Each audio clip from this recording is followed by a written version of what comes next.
Hey, what is going on, guys? RvzStealth here, and in today's video we're going to be taking a look at 10 champions for patch 9.9 that are pretty sleeper OP, pretty underrated for this patch, that not many people are playing, but they're definitely stronger than their play rate does suggest. If you guys haven't joined my club yet on club.gg, I definitely recommend it. If you're someone who is looking for some free skins for just playing League, all you got to do is enter challenges before you get into a game of League. If you win these challenges like best KDA, max CS, then you're gonna get coins. With these coins you can unlock free skins, so it's just a super easy way for you to play League, get some free skins. I'll be giving away RP prizes as always for top 3 finishers in my club. Also for this week, you got a chance to win every single Odyssey skin in the game as long as you're just using the app. So if you guys haven't checked it out yet, link will be down in the description below.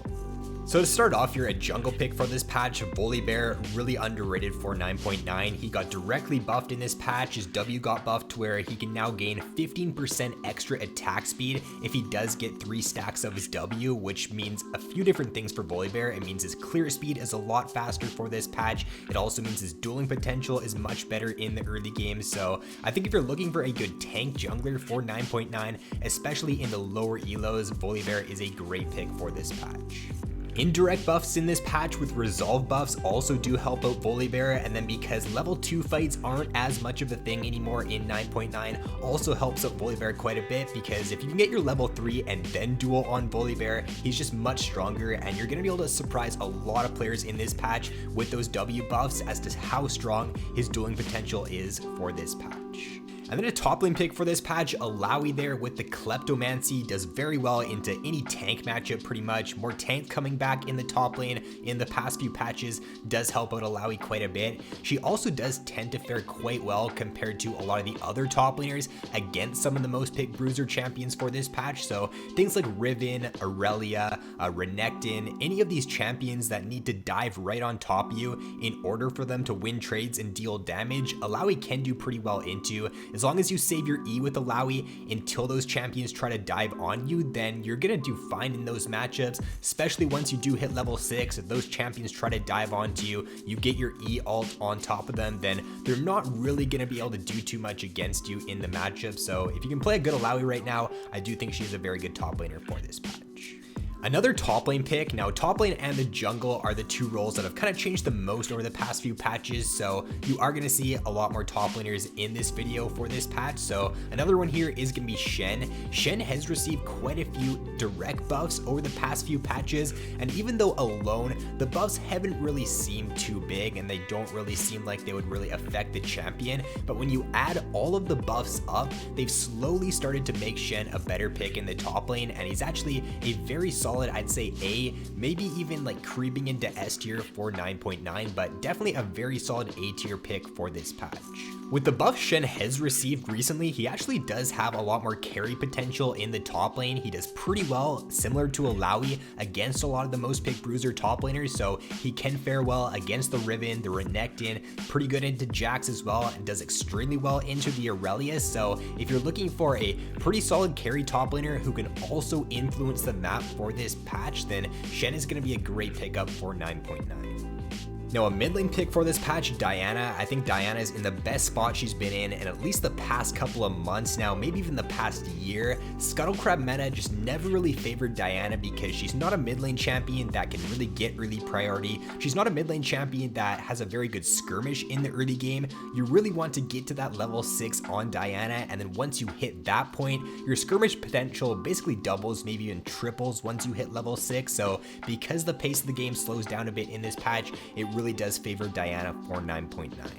Matchup wise for this patch, Diana does do very well into a lot of the most picked mid lane champions, so does very well into the Yasuo, the Zed. She's always been a pretty solid counter pick to other assassin champions. She also does great into Echo, who just got buffed in this patch, so he's going to be seeing more plays. So I think that if you're a Diana player, if you've played her in the past, or if you want to pick her back up again, this patch is probably the time to do it.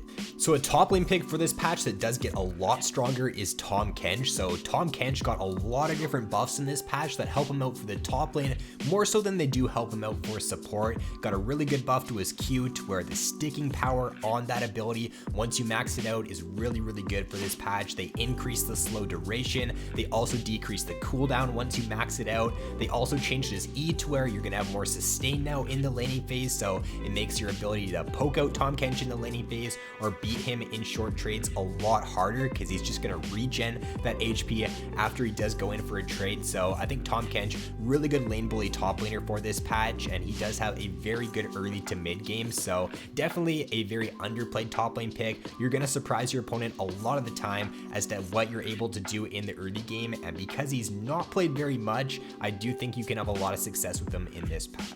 Now for Singed for 9.9, there's this new rune setup going around on the champion right now in higher elo. Tommy309, who is one of the best Singed players in NA, has been running Conquer on Singed, having a lot of success with that, and Conquer does have actually the best win rate right now for any rune on Singed. It does take you a little bit of time to proc it, but once you do proc it on Singed, the healing you get from it, the true damage you get from it really does help him out. So it's a really good rune, especially like in tank matchups to where you are going to have an easier time stacking it up, because tanks are coming back a little bit more in the top lane as well. Also a nice indirect buff to Singe, because he does super well into most tank matchups. He did get directly buffed last patch too, so things are looking pretty good right now for Singe in the top lane. He's definitely a little bit harder of a champion to pick up, and it does take you more games to be able to understand how to play the champion, but if you can play a good Singe for this patch, I do think he is one of the better top laners. And then for a jungle pick in this patch that I think probably benefits the most from the Scuttle Crab changes is Fiddlesticks. Fiddle's a jungler who probably has the worst level 2 skirmish in the game for any jungler, or is definitely up there. He could not contest in previous patches for an early crab against junglers like Hecarim, Jarvan, Rek'Sai. With those junglers getting nerfed in this patch, with Scuttle spawn being changed to 315, really good changes to Fiddlesticks. He can now clear his jungle in the early game, he can get to his level 3, and even though his level 3 skirmish still isn't the best, it's much better than his level 2 skirmish, so he can definitely look to at least walk into the river, look to contest Scuttle Crab in this patch, and I do think that just overall, Fiddle is a much better jungler now for 9.9. Now take note of the rune setup there on Fiddlesticks. Dark Harvest is what's doing best right now on Fiddlesticks. It is what most Fiddlesticks mains are running for this patch right now. You do see a little bit of like a electrocute on him, you do see a bit of aftershock, but Dark Harvest is going to be the most consistent rune on Fiddlesticks for this patch. Now a top lane or mid lane pick for this patch that is pretty interesting here is Soraka. Now with the changes in this patch, a couple of different pro players, a couple of different high elo players are playing Soraka in the mid lane and in the top lane right now, and it does actually have pretty good success. Soraka's sustain did get increased quite a bit in this patch with the Q changes, but her poke and her damage went down. So with this change in this patch, it does more so help out solo lane Soraka, because her sustain is just insanely good. You're going to be able to trade really well in the laning phase with Soraka, and as long as you can hit your Qs, the amount of HP that you do get back is really good. So she can do pretty good into a lot of like melee top laners who don't have gap closers, can just do a really good job at poking them out. Now note the build there for the Soraka. You're going to want to go the Ludens for your first item, and then after that, most players do just go for more of a supporty build, so going for things like Athene's Redemption instead of going for full AP. So grab the Ludens and then just build more so support after that.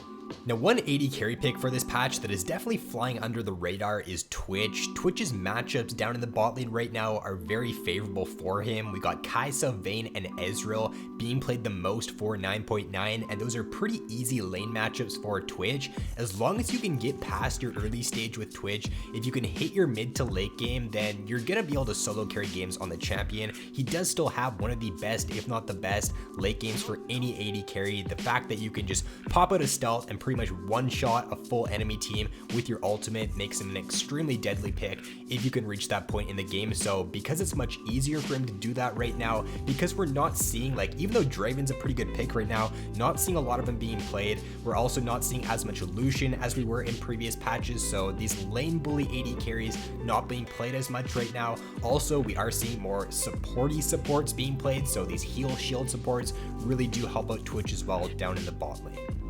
And then lastly here, to round out the video, Corki is another mid lane pick that does get indirectly stronger for similar reasons to Diana. So with level 2 skirmishing not being as common in this patch now, really good for Corki, because in previous patches, if a level 2 skirmish did happen, chances are the team that has the Corki is gonna lose that level 2 skirmish. So if that happened, you'd fall behind, you'd end up not being able to scale very well into your mid game spike. So in this patch here, with level 2 fights not being as common anymore, just super good for Corki. Allows him to farm more in the laning phase, allows him to get to his Trinity Force, and if you can get to your Trinity Force spike on Corki and you don't end up feeding before then you're gonna have a really good time on the champion.